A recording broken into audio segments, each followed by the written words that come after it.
Truth like a diamond.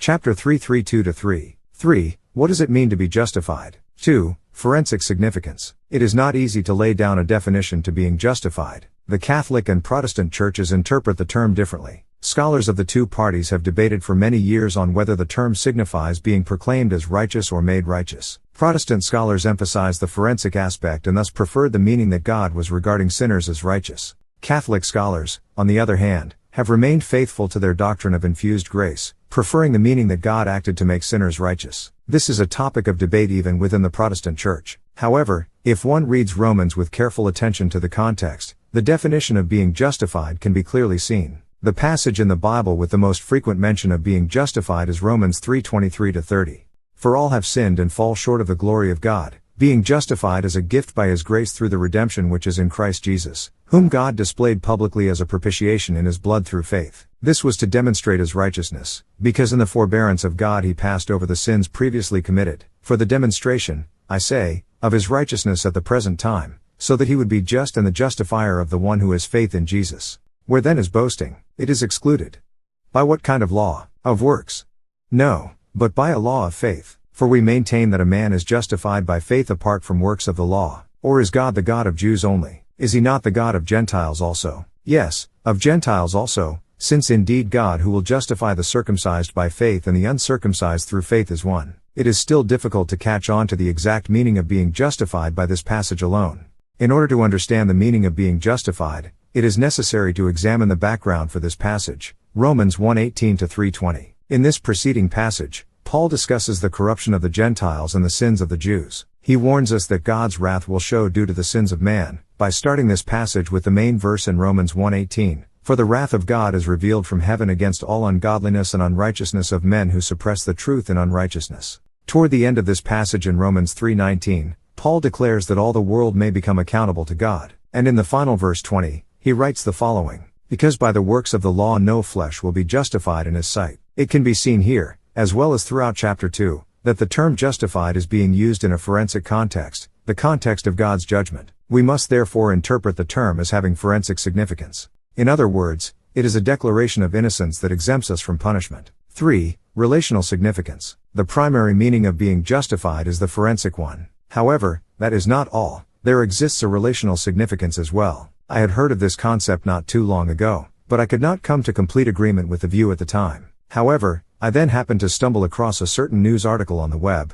and this particular segment caught my eye. Dr. Seun Kim stated that in theology, the forensic significance of justification is emphasized while the relational meaning is overlooked. He mentioned that although the forensic significance is important, righteousness also holds the meaning of fulfilling the duties that are based on the relationship between us and God. In that instant, I could feel that there was something to be noted here, and I had the thought that I should dig deeper into what that something actually was.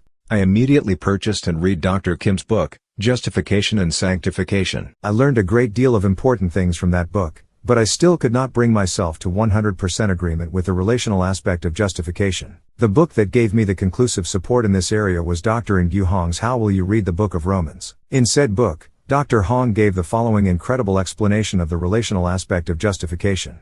The term justified must be primarily understood as a forensic term. It signifies the forensic act that is proclaimed before the judgment of God, the exemption from punishment, the opposite of a guilty sentence. Though the act of such justification is in the present tense, it can also be associated with an eschatological viewpoint. The justification experience now becomes the base for the exemption from punishment at the final judgment of God. However, this forensic justification must be interpreted in the context of a covenant. God the judge is unlike the judges of this world, who, as a third party, do not intervene in the cases. God is the direct party involved, the betrayed victim in the covenantal relationship with mankind. Thus, God's act of justifying despite having been betrayed by man is an expression of His covenantal faithfulness that is trying to maintain that covenant with mankind. God's act of justification is therefore associated with the restoration of the relationship with God that had been severed by sin, the restoration of the covenant. In other words, to be justified is not about simply being let off after being declared exempt from punishment by a third-party judge who has nothing to do with the case. It is about being declared forgiven of sins and exempt from punishment by the God who is directly involved in the case, as the betrayed victim. As a result of this, the covenantal relationship with God can be restored. The restoration of this relationship includes being changed to serve only God as Lord and being freed from the state of being ruled by sin and given over to filthy lusts, 1:24, 26, 28. As aptly explained by Dr. Hong,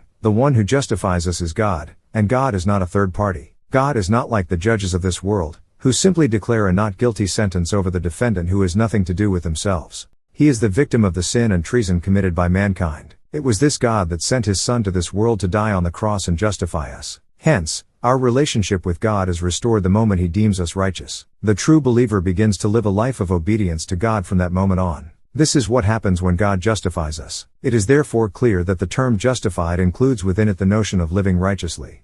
This is an obvious fact, for as I had explained earlier while discussing Romans 4:25, justification is associated with both the crucifixion and resurrection, and not just one. Justification involves both the forgiveness of sin given by the crucifixion and the new life given by the resurrection. It is thus inevitable that the term justified would also include the meaning of living righteously. We must have a broad understanding of what it means to be justified and not forget that though it is fundamentally forensic, it has with it a relational meaning as well. Next chapter 334. Copyright by Byun-Sung Woo, published by Holy Pearl Publications, Beloved Church in Korea website, www.beloved.com YouTube, www.youtube.com/@gefctv media email, holypearlpub@daum.net telephone, +82 02 586 3079.